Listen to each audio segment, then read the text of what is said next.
So this is our final stewardship video in this 9-week series, and I want to thank you for watching these videos and for really praying through what contribution God might be calling you to make to the church in the coming year. And so for this final video, I'd like to share a quote with you that really speaks to the essence of what we're all about here at St. Michael's and how we understand extravagant generosity. This quote comes from the late Henry Nouwen, and he wrote this in one of my favorite books, A Spirituality of Fundraising. In that book, he writes this: "We are inviting people into a new way of relating to their resources.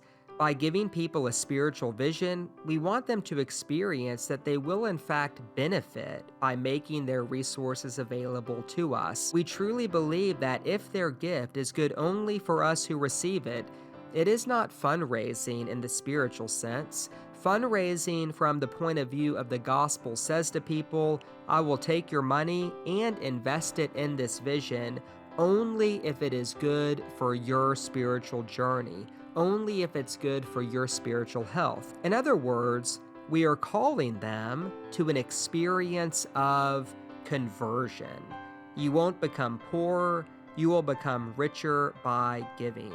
We can confidently declare with Paul, you will be enriched in every way for your great generosity." And so let me end by saying this. About a year ago, I was making my daughter KK breakfast. I have a very vivid memory of this, and she wanted pancakes for breakfast, so I gave her pancakes. She asked for syrup, so I gave her syrup.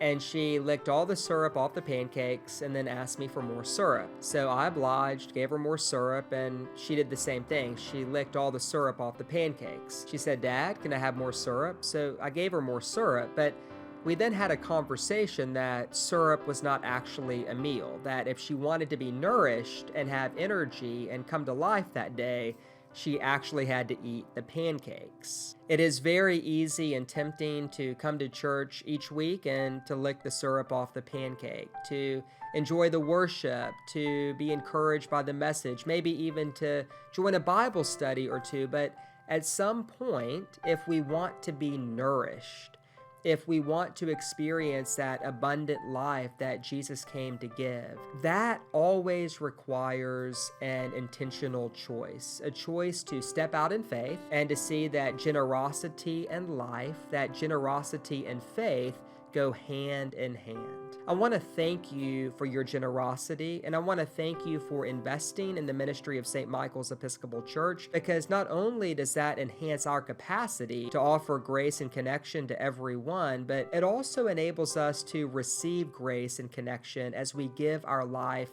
to something larger. Because in time, what we all discover as we step out in faith is that we are not becoming poor, but that we are being enriched in every way by our practice of generosity.